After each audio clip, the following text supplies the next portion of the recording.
Assalamualaikum warahmatullahi wabarakatuh. Sobat Misteri Sunyi Mencekam, semoga saja Anda masih selalu setia bersama kami, channel yang selalu menghadirkan cerita-cerita misteri menarik. Dan kesempatan kali ini kami akan berbagi sebuah kisah nyata misteri yang berjudul Mantra Pelet Melayu. Irwan adalah pemuda lugu dan polos yang baru saja datang dari Pulau Bintan untuk menimba ilmu di salah satu perguruan tinggi swasta yang ada di bilangan Depok. Walau tergolong baru menjejakkan kaki di belantara pinggiran Jakarta, tetapi ia telah memiliki banyak kenalan, teman, bahkan beberapa sahabat yang selalu saja mengerumuninya. Betapa tidak, karena Irwan adalah sosok yang sangat humoris, pandai bergaul, dan menempatkan diri, ringan tangan, serta tergolong pandai pula. Itulah sebabnya kenapa dalam waktu dekat semua mahasiswa yang belajar di fakultas itu sangat mengenalinya dengan baik.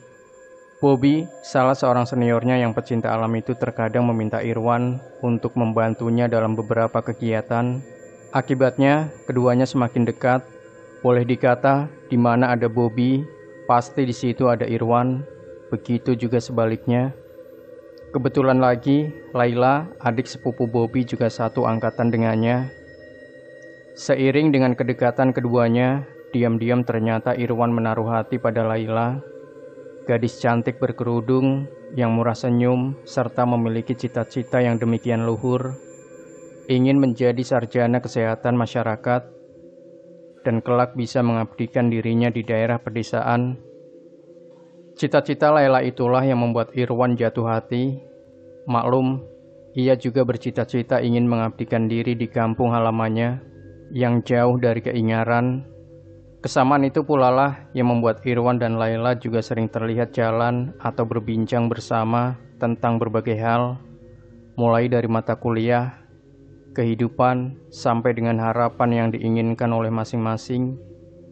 Hingga pada suatu hari, usai menjadi di tengah-tengah hamparan sawah yang menghijau dan semilir angin, mendadak Irwan menghentikan langkahnya. Laila yang berjalan di depannya langsung menoleh dengan pandangan penuh tanya. Irwan yang melihat Laila seperti itu hanya tersenyum dan langsung berkata dengan halus, "Lail, sebenarnya selama ini aku menyimpan perasaan sayang kepadamu." Laila tampak terlihat kaget dan terdiam sesaat. Tak lama kemudian terdengar suaranya dengan terbata-bata, "Bang Ir, selama ini Lail menganggap abang sebagai kakak kandung sendiri. Maafkan Lail, bang." Hanya itu yang keluar dari mulut Irwan, yang seolah hendak melepaskan segala beban yang tiba-tiba serasa menghimpit dadanya. Seolah tak ada kejadian yang berarti, keduanya pun kembali meneruskan perjalanannya dalam diam. Sekali ini tak ada lagi dendang atau gurauan yang terlontar dari mulut keduanya. Mereka jadi terkesan kaku. Irwan dan Laila hanya berjalan menuruti kaki yang melangkah menuju ke tempat truk dan teman-teman lainnya yang memang sudah menunggu. Sepanjang perjalanan, bahkan sampai di kampus, tidak ada kejadian yang berarti. Menginjak hari ketiga, Bobby tiba-tiba datang dan bertanya, "Ir, kenapa 3 hari ini kau nggak pernah main ke rumah lagi?" "Maaf bang, aku nggak enak badan," jawab Irwan dengan gagap. "Oh, aku kira ada masalah apa?" sahut Bobby cepat. Irwan menggeleng sambil mohon diri untuk segera masuk ke kelas, karena dosen sudah datang. Sepanjang hari itu, hati dan pikiran Irwan benar-benar sangat galau. Bahkan tak ada satu mata kuliah pun yang bisa atau berhasil dicernanya dengan baik. Yang ada dalam benaknya hanyalah wajah ayu Laila, gadis yang acap mengenakan kerudung merah jambu dengan senyumnya yang demikian menawan itu. Bisa-bisa aku mati dalam kubangan cinta yang tak bertepi. Bisik hatinya mencoba untuk melawan. Tak lama kemudian hatinya kembali berbisik, "Tetapi bagaimana bila aku bisa mendapatkan ilmu sekaligus cinta? Yang terakhir harus benar-benar kuperjuangkan. Ilmu sekaligus cinta," bisik hatinya dengan mantap. Setelah menimbang-nimbang beberapa saat, hatinya pun kian bertambah mantap. Perlahan tapi penuh kepastian, wajah Irwan pun kembali sumringah seperti sedia kala. Singkat cerita, usai ujian akhir semester, sementara menunggu hasil ujian dan pengisian kartu rencana studi, kebanyakan para mahasiswa yang berasal dari daerah kembali ke kampung halamannya masing-masing. Begitu juga dengan Irwan. Di kampung halamannya, seperti biasa, Irwan pun yang pulang kampung segera menyambangi semua keluarga dan sahabatnya. Dan ketika berjumpa dengan pamannya, Irwan pun langsung memeluk dengan penuh sukacita. Semua hanya tersenyum dan maklum, Irwan memang paling disayang oleh Paman Herman. Dan setelah keduanya sejenak melepaskan kerinduan dengan saling bertukar kabar, dengan penuh selidik, Paman Herman pun bertanya, "Nampaknya ada sesuatu yang khusus yang akan engkau bicarakan pada Paman." Irwan tergagap. Ia tak menyangka bakal mendapatkan pertanyaan yang seperti itu. Dengan gagap ia pun menjawab, Benar Paman." "Masalah cinta," desak sang paman. "Inilah yang kusuka dari Paman," sahut Irwan yang sudah bisa menguasai diri. "Tanpa perlu kita bercerita panjang lebar, jawaban pasti akan langsung diberikan," imbuhnya. "Sekali ini tidak. Engkau harus menceritakan dengan jujur dan apa tujuanmu," jawab sang paman dengan hati-hati.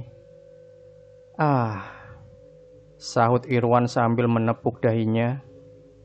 "Baru kali ini aku melihat paman demikian serius. Engkau sudah dewasa dan rasanya enggan paman membantumu jika hanya untuk mempermainkan atau mengajuk hati perempuan," sahut sang paman tegas. Dengan singkat dan hati-hati, Irwan pun menceritakan apa yang dialaminya. Sang paman hanya diam dan sesekali menghembuskan asap rokok yang dihisapnya ke udara. Keheningan langsung menyungkupi ruang tamu rumah sang paman, dan tak lama kemudian terdengar suara paman. "Apakah engkau masih mendirikan sholat dengan tertib?" "Insya Allah masih, Paman," jawab Irwan. "Baik. Jangan sekali-kali engkau meninggalkan sholat," lanjut sang paman. Irwan hanya mengangguk, dan kembali sang paman bertanya, "Apakah engkau benar-benar akan mendapatkan Laila sebagai istrimu?" "Benar Paman," jawab Irwan mantap. "Berjanjilah kepada Allah, jangan kepadaku. Semoga Allah berkenan mempersatukan cinta kalian," imbuh sang paman. Dimulai hari Senin, usai mendirikan sholat hajat 2 rakaat, bacalah mantra ini sebanyak 303 kali dan lakukan selama 7 malam berturut-turut. Selanjutnya, tiap usai mendirikan sholat fardu, bacalah mantranya sebanyak 17 kali sambil tahan nafas dan membayangkan wajahnya. Lakukan semuanya dengan penuh kesungguhan, papar sang paman panjang lebar. Irwan hanya diam dan mencatat apa-apa yang diucapkan oleh pamannya. Sementara mantra yang harus dibaca adalah sebagai berikut. "Selusuh selasih, tebu salak tumbuh di luah, bersalah engkau kasih, berdosa aku engkau sembah, berkat aku memakai pengasih Allah, pengasih Muhammad, pengasih bagindo Rasulullah, berkat la ilaha illallah." Karena liburan yang cukup panjang, maka malam itu kebetulan malam Senin. Irwan pun langsung menjalankan apa yang diajarkan oleh Paman Herman. Hari terus berganti.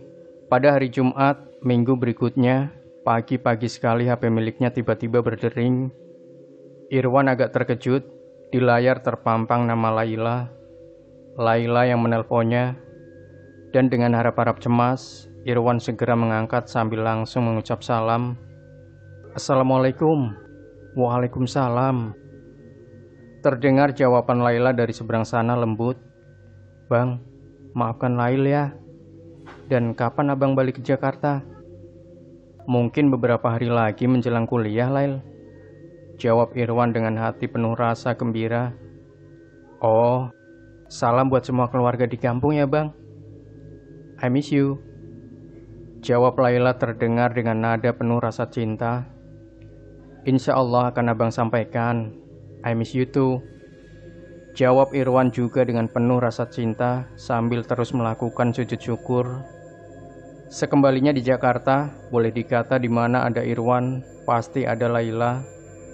Keduanya terus saja merajut tali kasih sambil menimba ilmu guna mencapai cita-cita masing-masing.